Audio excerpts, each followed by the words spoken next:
Ребята, привет!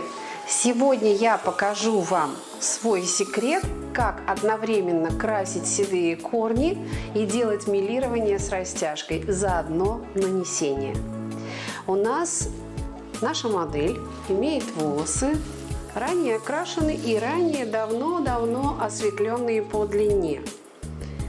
Седина от 50 до 30%, с локальной сединой 80% вокруг лица. Есть такие светлые участки. Сначала я буду красить вот эти седые корни.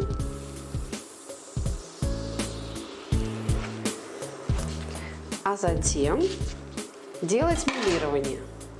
Вы можете красить любым красителем, каким вы привыкли это делать. Я крашу Igora Royal 8.0 и 7.42.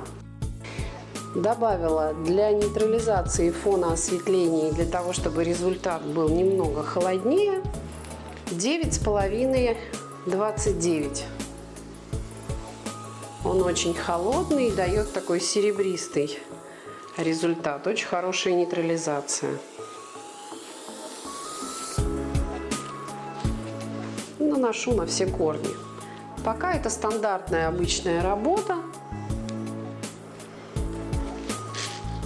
В общем-то, ничего интересного. А вот дальше начнутся секреты.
И теперь показываю секрет.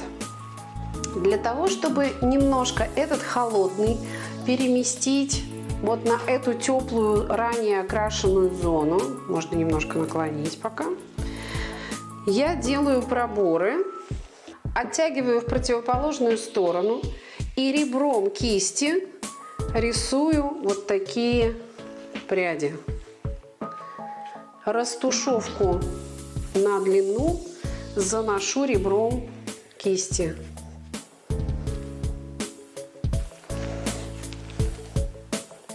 Это даст плавный переход в длину, и в то же время корней будет не больше, чем наших отросших корней, которые мы сейчас закрасили. То же самое с другой стороны. Диагональными проборами оттягиваю в противоположную сторону, крупными пластами делаю растяжку от корня.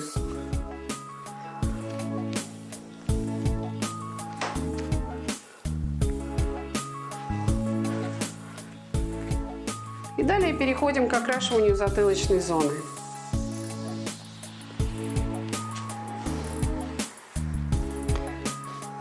Мы начинали окрашивание корней спереди, потому что спереди седины намного больше, и ей требуется больше времени для формирования цвета.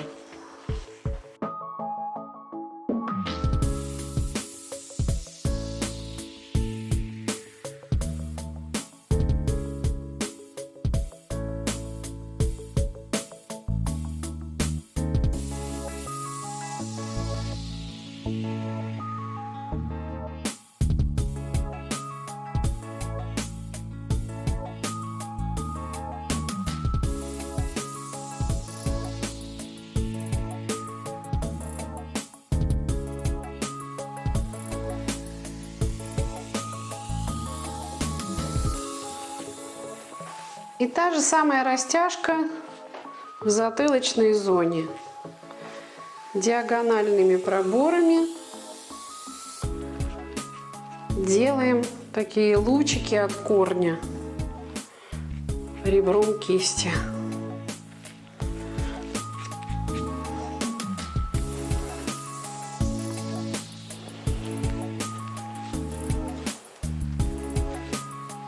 Крупными прям блоками можно брать. В принципе, вот так седые корни я крашу всегда с растяжкой, чтобы был плавный переход между тем, что смылось, и тем, что мы заново красим. Далее идет этап осветления. Мы будем делать пряди. Разделение такое же, как обычно мы делаем при технике обратной руки. Кто не смотрел, переходите на сайт salonlondon.ru. Все схемы, все варианты схем, варианты всех рецептур там есть. И берем порошок.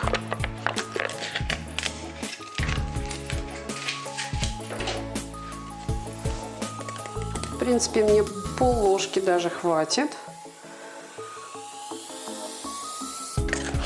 20 грамм. Я буду работать на 6% окислителе. К сожалению, Blond Me сейчас тормозит и не очень хорошо осветляет, поэтому можно брать окислитель выше, чем мы раньше работали. Раньше я любила работать на 2% окислителе. В общем-то, волосы в хорошем состоянии, и 6% для ускорения результата вполне нормально. Я хочу протереть сразу краевую линию, чтобы кожа лица не закрасилась. Вот это при окрашивании корней я очень люблю. Набираю штопкой. Здесь в растяжку можно и крупнее штопку, крупнее, чем на сухую мы делаем. Очень хорошо держится на красителе фольга. И наношу осветление. В принципе, здесь можно даже хвосты закрасить осветляющим красителем, потому что они уже достаточно темные. И немножко мы подстрижем. Я прокрашиваю всю прядь и наношу прямо на краситель. Он дает реакцию, но это совершенно не страшно. Закрываем.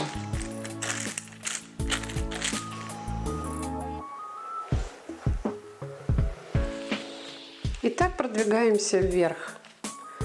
Здесь большая прядь, я ее разделю.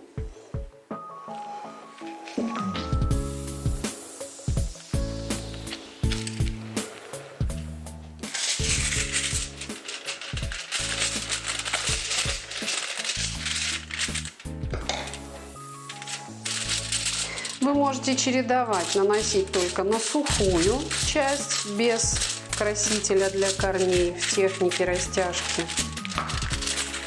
А можете наносить ближе к корню. Смотрите, сколько вам нужно темного и сколько светлого. У лица обычно все любят посветлее. У нас и было здесь посветлее. Эту прядь нужно проштопать на всю глубину. Уберем те, которые нам мешают. Здесь концы более чувствительные на челке. Они и выгорели, и были светлее, поэтому осветляющую массу я не буду наносить на самые концы. Наношу на средний цвет. Вот у нас светлый, средний, и вот этот будет по сравнению с общей массой темный. Наношу на средний. Прокатываю пряди, прочесываю расческой, если я работаю обычной кистью без расчески, и поднимаю вверх. То есть теоретически в верхней прикорневой части у меня смешиваются и порошок, и краситель. Но так получается, что краситель уже захватил седой волос и натуральный волос, и начал работать. Но я ему не даю затемниться вот этими действиями, вот этим мелированием.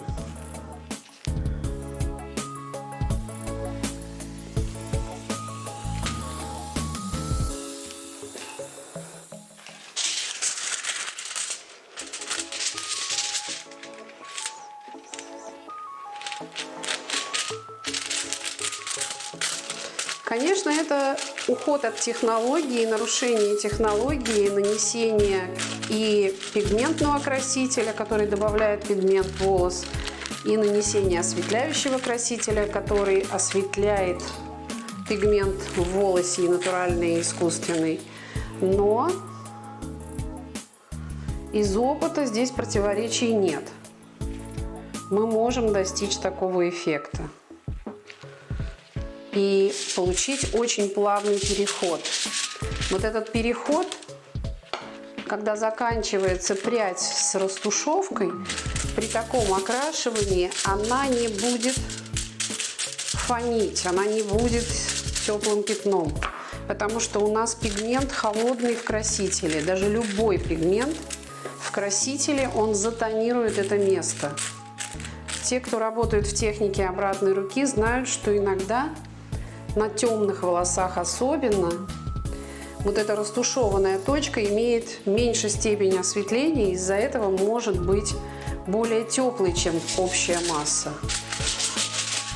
В принципе, это видят только эксперты, но вот такой способ окрашивания тоже дает возможность избежать вот этой теплой точки на зоне растяжки.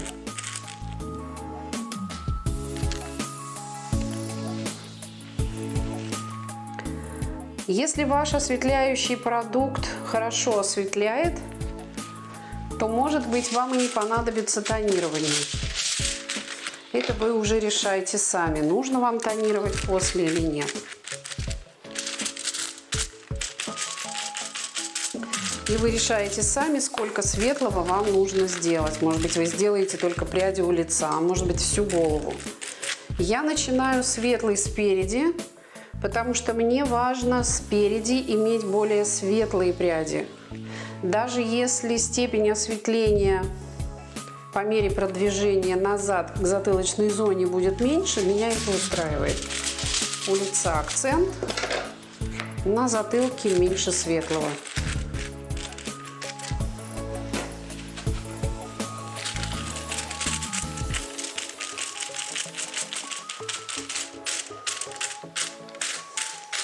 Если вы не докрашиваете концы, к ним тоже нужно делать растушевку.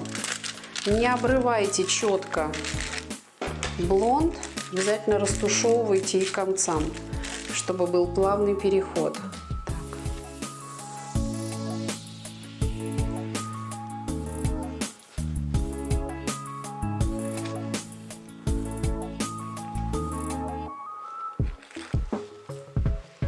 Продолжаем нашу схему, которую мы используем в технике обратной руки.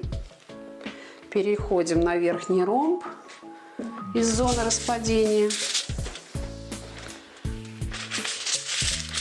И делаем все то же самое. Здесь вы смотрите, здесь вы можете уже блонд спустить ниже и работать только в сухой части волос.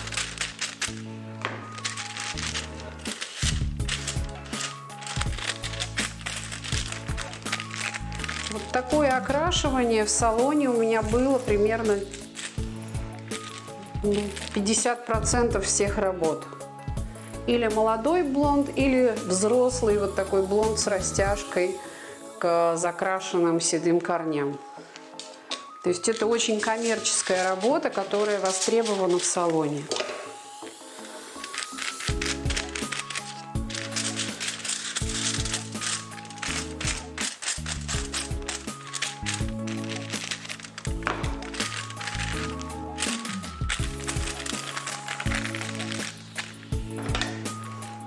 И пока краситель работает на корнях, у вас уже начинает происходить осветление. То есть вы две работы делаете сразу.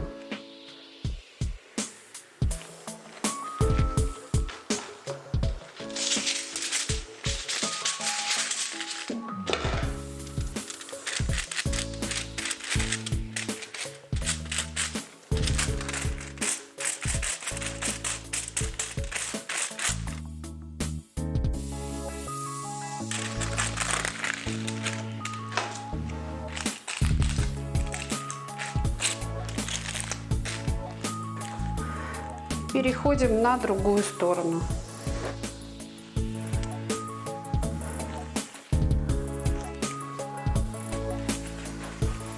Проверяем, чтобы одинаковая высота была начала самой первой пряди, чтобы от лица они были одинаково расположены.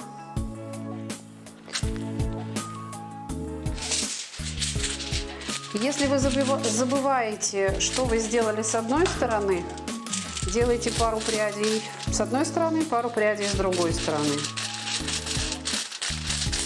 Самое сложное в этой работе запомнить расположение прядей, если вы разговариваете.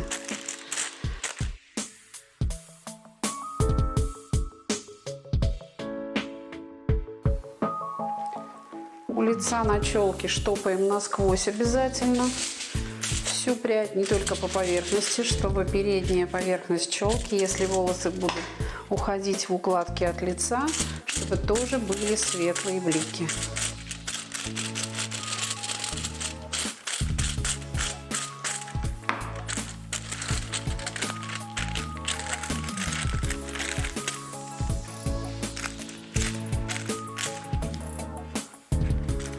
Нижняя прядь, которая с накрашенными корнями, обязательно ее уводите в сторону, чтобы она не лежала ни на лице и не пачкала кожу лица.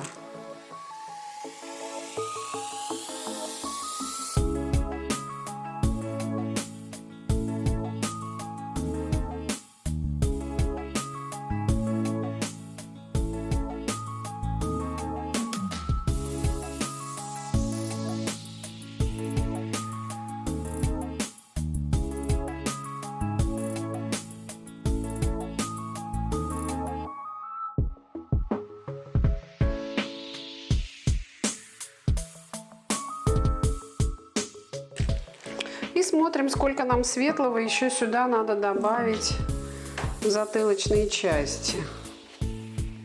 Я продолжу, насколько у меня красителя хватит, столько прядей сделаю.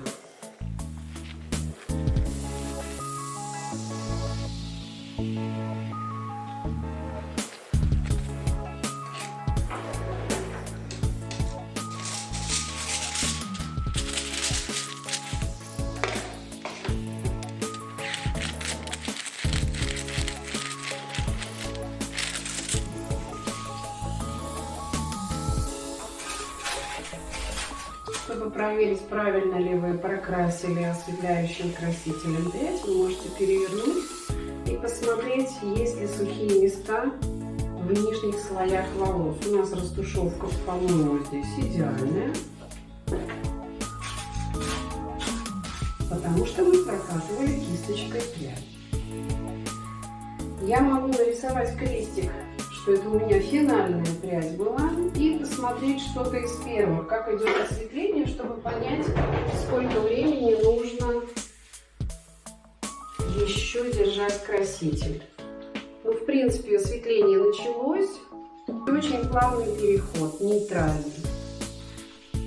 Я думаю, что через 20 минут мы посмотрим еще раз и посмотрим, надо ли еще держать. Время выдержки зависит от той степени осветления, которую вы хотите достичь. Итак, что мы сделали? Мы нанесли в прикорневую зону краситель для седых волос. Это смесь 8.0 и 7.42, бежевый холодный и натуральный.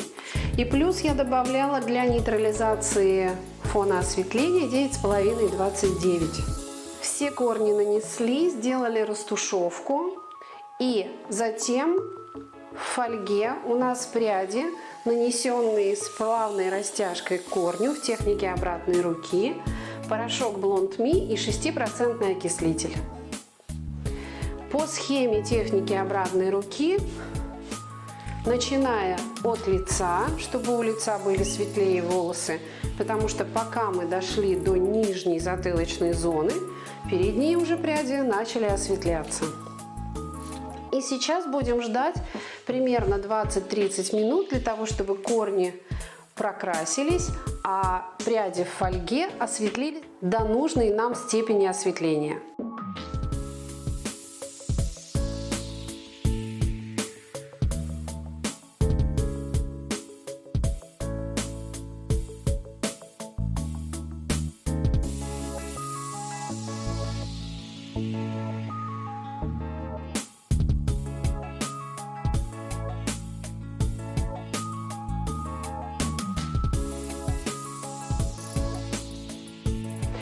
что, мы закончили наше окрашивание. Вот они, корни. Седина прокрашена и плавный переход к светлым.